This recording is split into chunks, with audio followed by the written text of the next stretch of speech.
संधी मिळणार हे आमचे महाभाग्यच म्हणावे लागेल. प्रथम कसा आहे तुमचे पहा स्टुडिओ मध्ये मनपूर्वक स्वागत. चला आता आपण मुलाखतीकडे वळूया. सोपे प्रश्न विचारा. आपले नाव काय? माझं नाव देवेंद्र सरिता निर्वाळराव फडणवीस. सर, आपल्या प्रवासाची सुरुवात कशी झाली? या प्रवासाची सुरुवात ही एक विद्यार्थी चळवळीतून झाली. ते माझे विद्यार्थी परिषदेमध्ये विद्यार्थ्यांचे प्रश्न सोडवत मी इकडे आलो. आपल्या सामाजिक कामात कोणती मोठी आव्हाने आली आणि त्यातून आपण कसे मार्ग काढले?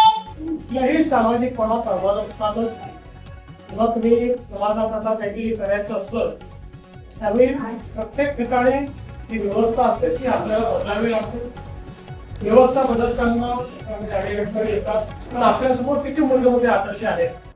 छत्रपती शिवाजी महाराजांचा आदर्श आहे की ते स्वराज्याची स्थापना केली. त्यांना स्वराज्याची स्थापना करताना मुलाची लढावं लागलं, काही कोणाला स्वकीयाची लढावं लागलं, पण त्यांनी त्या आव्हानाचा सामना करून व्यवस्था उभी केली. आपल्यासमोर भारतरत्न डॉक्टर बाबासाहेब आंबेडकरांचा आदर्श आहे. चांगलं काम जर आपण केलं तर चांगल्या कामामध्ये आपण यशस्वीच होतो, कधी अयशस्वी होतो. ओके, आपल्या कारकिर्दीतला असा कोणता अनुभव आहे जो आजही लक्षात आहे आणि प्रेरणा देतो? असे खूप अनुभव आहे, पण आजचा अनुभव जास्त लक्षात राहील. तू घेतलेली मुला आजच्या डिजिटल युगात आपण शिक्षण क्षेत्रात कोणते बदल करू इच्छिता? मला असं वाटतं की डिजिटल शिक्षण खूप महत्वाचं आहे. आणि आज या शाळेमध्येच एक अतिशय सुंदर डिजिटल लॅबचं उद्घाटन केलं. ही इंटरॅक्टिव्ह आहे. त्याच्यामध्ये विषय देखील आपल्याला श्राव्य माध्यमातून पाहायला मिळतो.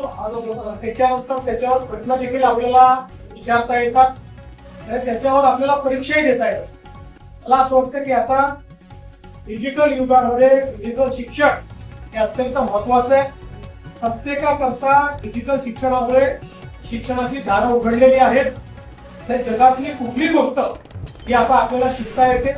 त्यामुळे मला असं वाटतं की आपल्या शाळेतल्या आता जे डिजिटल लॅब आहे त्यापैकी प्रत्येकाने या डिजिटल लॅब मध्ये जाऊन डिजिटल शिक्षण घ्यायचं. थँक्यू सर, तुमचा मौल्यवान वेळ दिल्याबद्दल खूप खूप थँक्यू. धन्यवाद. थँक्यू. तुझा पण मौल्यवान वेळ दिल्याबद्दल